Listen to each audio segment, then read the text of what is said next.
शिवानी और आप देख रहे हैं mirror media.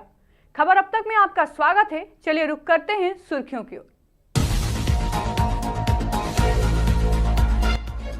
GST tax slab में बदलाव, सांसद दीपक प्रकाश ने कहा पूरा देश खुश।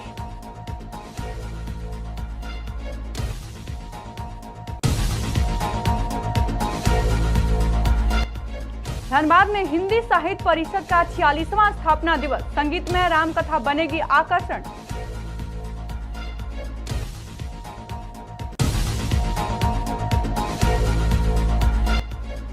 रामगढ़ में सड़क व नाली की बदहाल स्थिति से लोग परेशान, 15 फीट गड्ढा बना हादसे का कारण।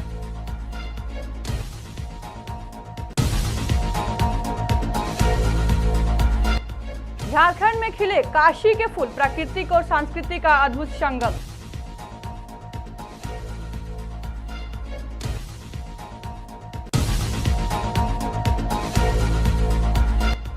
झारखंड में दिखा कर्मा का उत्साह, मंदार के धुन पर थिरकी युवतियां।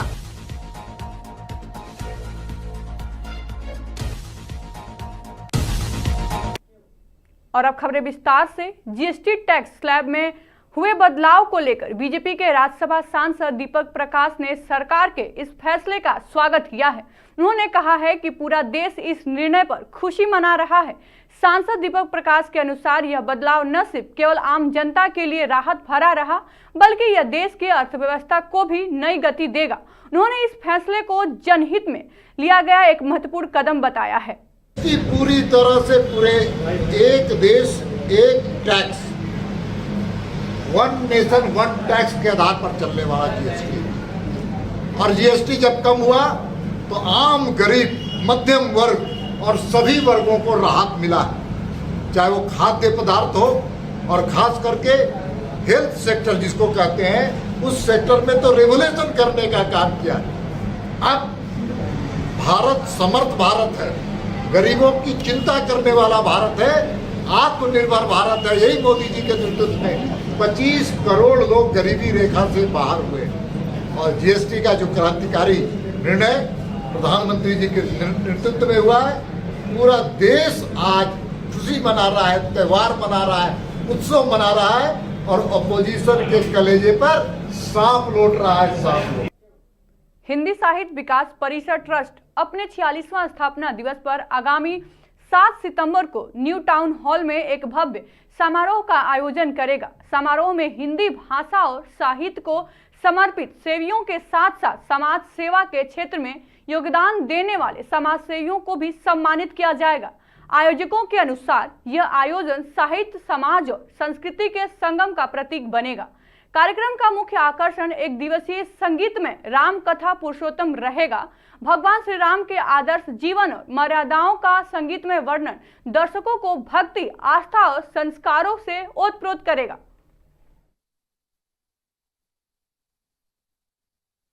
साहित्य विकास परिषद अपने 40वें स्थापना दिवस एवं आने वाले हिंदी दिवस के शुभ अवसर पर शाम 7 बजे 7 सितंबर को संध्या 7 बजे से टाउन हॉल में देश और विदेशों में भी विख्यात कवि, साहित्यकार, धर्मावलंबी श्री चिराग जैन जी के द्वारा 2 घंटे से 3 घंटे का राम कथा जो संगीतमय होगा, जिसे पुरुषोत्तम नाम दिया गया है, वो आयोजन होने जा रहा है।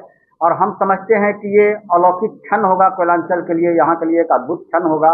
और हम आप मीडिया के माध्यम से यहाँ जितने भी कोयलांचल के प्रबुद्ध लोग हैं, उनसे भी हम आग्रह करेंगे कि आप खुद भी आएँ और माँ पिता, माँ बहन जो भी हैं, बच्चे को भी लेकर के आएँ। हिंदी साहित्य विकास परिषद ट्रस्ट के द्वारा आगामी 7 सितंबर 2025 दिन रविवार को शहर के न्यू टाउन हॉल में संध्या 7 बजे से अपने 46वें स्थापना दिवस के अवसर पर हिंदी सेवी सम्मान व समाज सेवी सम्मान एवं दिव्य राम कथा, जो कि सुविख्यात चिराग जैन जी के माध्यम से 2 घंटे की एक अद्भुत राम कथा, जिसमें साहित्य, संस्कृति और धर्म का एक अद्भुत समागम इस वर्ष होने जा रहा है।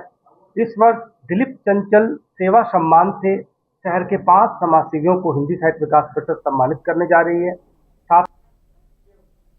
रामगढ़ नगर परिषद क्षेत्र के वार्ड नंबर 2 में बुनियादी सुविधाओं की बदहाली ने स्थानीय लोगों की मुश्किलें बढ़ा दी हैं। वार्ड की मुख्य सड़क पर करीब 15 फीट गड्ढा बन गया है, जिसके कारण लोगों को रोजाना खतरे का सामना करना पड़ रहा है। इस रास्ते से रोजाना स्कूल वैन, बाइक व 4 पहिया वाहन गुजरते हैं। स्थानीय लोगों का कहना है कि यदि समय रहते मरम्मत नहीं हुई तो कभी भी बड़ी दुर्घटना हो सकती है। सड़क के साथ साथ नाली की समस्या भी वार्ड वासियों के लिए गंभीर परेशानी का कारण बन गई है।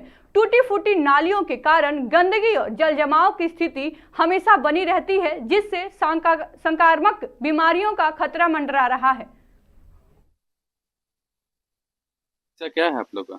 रोड जो है से हम लोग का एक ही रोड है, मोहल्ला में आने का है। रोड जो है से डैमेज हो गया है, बीच में 15 फीट टूट करके भीतर चला गया है। अच्छा, और उसको बनाना बहुत निहायत जरूरी है, नहीं तो आना जाना सब बड़ा मुश्किल है हम लोग को। आवेदन कुछ दिए हैं, लिखे हुए हैं कहीं? नहीं, हम आगे कंप्लेन मौखिक समाचार मुखिया जी को सब चीज बता दिए थे, बुला के दिखा दिए।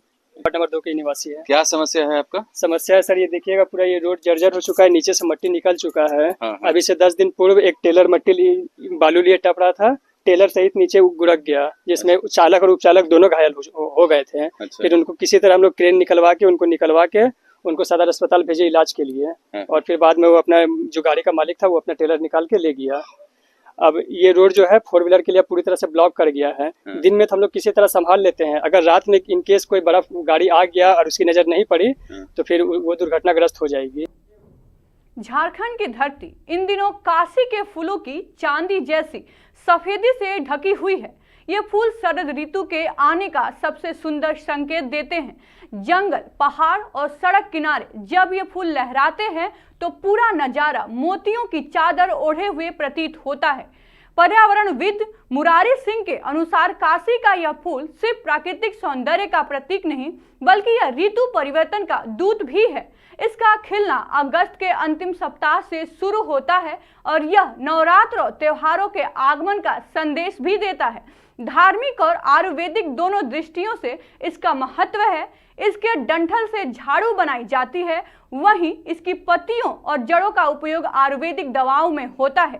गोस्वामी तुलसीदास ने भी रामचरितमानस में इसका उल्लेख करते हुए लिखा है कि जब ये फूल पूरी धरती पर फैल जाते हैं तो यह वर्षा ऋतु के समाप्त होने का प्रतीक होता है। इस काश का महत्व होता है। इसी काश से झाड़ू बनता है परंपरागत, जिससे पूजा घर की सफाई होती है। और काशी से कम लोग जानते हैं कि उसकी दवाई भी बनती है। तो इस तरह से काशी हमारी संस्कृति में रचा बसा हुआ है।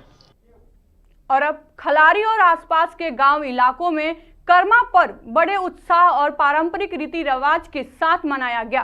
पर्व को लेकर बहनों ने अपने भाइयों की दीर्घायु, सुख समृद्धि और मंगल कामना के लिए उपवास रखा। पूजा अर्चना के बाद व्रतियों ने कर्मा धर्मा की कथा श्रद्धा भाव से सुनी। कर्म स्थल को फूल, पत्तों और प्राकृतिक से जुड़े तत्वों से सजाकर मनमोहक रूप दिया गया।